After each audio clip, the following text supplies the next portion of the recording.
Gak ada. Kamu tahu saya. Dalam video ini, seorang mahasiswa senior diduga berasal dari Fakultas Ilmu Pendidikan membentak para mahasiswa baru yang tidak mengenakan ikat pinggang. Postingan calon mahasiswa baru Untirta Serang, Banten yang dijemur berjam-jam viral di media sosial.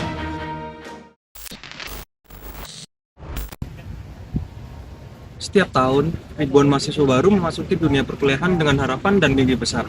Ospek atau orientasi studi dan pengenalan kampus harusnya menjadi langkah awal untuk mengenal dunia akademik, teman baru dan budaya kampus. Namun kenyataannya, bagi sebagian orang, ospek justru menjadi mimpi buruk pertama mereka sebagai mahasiswa.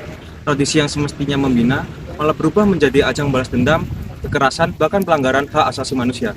Di balik yel-yel semangat dan atribut lucu, tersembunyi fakta kelam, intimidasi, perendahan, martabat, dan pelanggaran hak asasi manusia yang nyata. Ironisnya, pelanggaran ini seringkali dianggap hal biasa bahkan wajar dalam tradisi ospek. Ospek, atau yang secara resmi dikenal sebagai PKKMB, merupakan program resmi yang dirancang menyambut mahasiswa baru.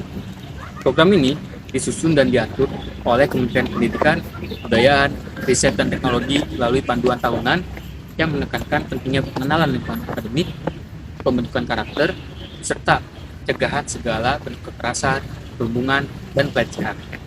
Namun, dalam praktiknya, tidak sedikit pelaksanaan ospek yang menyimpang dari tujuan mulianya.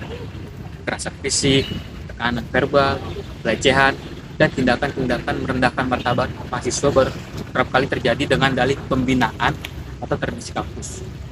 Tindakan-tindakan ini jelas bertentangan dengan prinsip-prinsip dasar hak asasi manusia, sebagaimana tercantum dalam Undang-Undang Nomor 39 Tahun 1999 tentang hak asasi manusia, khususnya pasal 33 yang menegaskan bahwa setiap orang berhak atas perlindungan diri pribadi, keluarga, kehormatan, martabat, dan harta benda.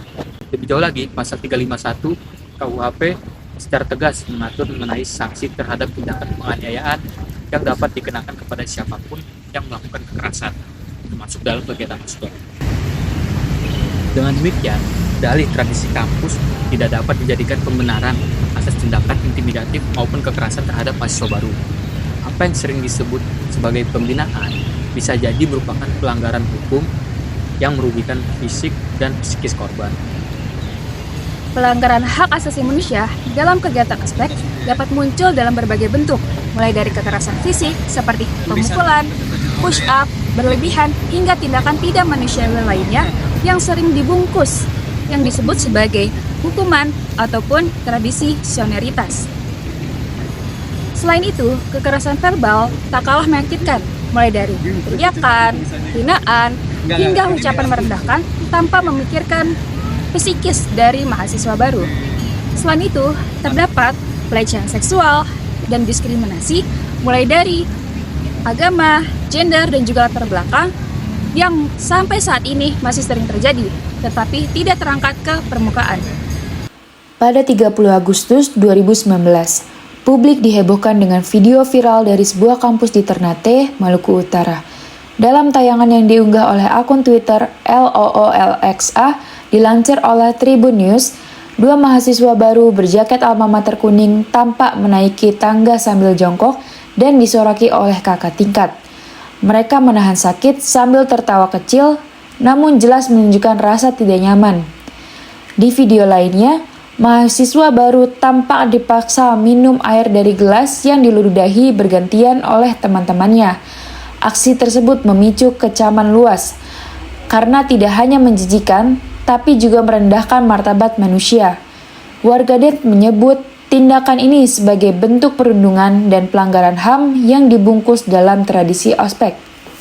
Kemudian, pada 29 November 2024, kasus serupa terjadi di Politeknik Negeri Kupang, Nusa Tenggara Timur. Seorang mahasiswa baru menjadi korban dalam video viral yang memperlihatkan ia diduga dipaksa meminum oli oleh seorang senior dari jurusan teknik mesin. Dalam video amatir tersebut, seorang mahasiswi senior membentak dengan nada tinggi dan terlihat mengintimidasi juniornya.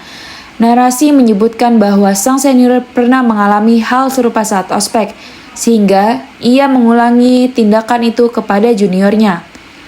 Namun, menurut pernyataan dari Wakil Direktur 3 Bidang Kemahasiswaan, Sang senior sebenarnya hanya menyuruh juniornya mengoleskan oli ke wajah, bukan meminumnya. Meski begitu, suasana penuh tekanan, bentakan, dan unsur kekerasan psikologis tetap menjadi bentuk pelanggaran martabat manusia. Kekerasan dalam kegiatan ospek tidak hanya menimbulkan luka fisik, tapi juga menimbulkan dampak psikologis yang serius. Mahasiswa baru yang seharusnya merasa diterima dan dibimbing, justru kerap mengalami intimidasi dan tekanan yang menyebabkan trauma berkepanjangan, menurunnya rasa percaya diri, hingga gangguan kecemasan atau depresi. Bahkan, beberapa memilih mengundurkan diri dari perkuliahan karena beban mental yang sulit ditanggung. Menurut jurnal Sintesial karya Arwe Aulia tahun 2023, tekanan psikologis akibat ospek yang tidak manusiawi dapat menimbulkan luka psikis berkepanjangan, serta berdampak negatif pada perkembangan akademik dan sosial mahasiswa. Kejadian ini jelas bukan pembinaan yang sehat, melainkan kekerasan terselubung yang bisa merusak masa depan generasi muda. Seharusnya, ospek menjadi jembatan untuk tumbuh berkembang, bukan sumber penderitaan. Sudah saatnya kita mengakhiri tradisi kekerasan yang dibungkus dalam nama pembinaan. Ospek bisa tetap menjadi kegiatan yang membangun karakter, asalkan dilakukan dengan pendekatan yang manusiawi dan edukatif.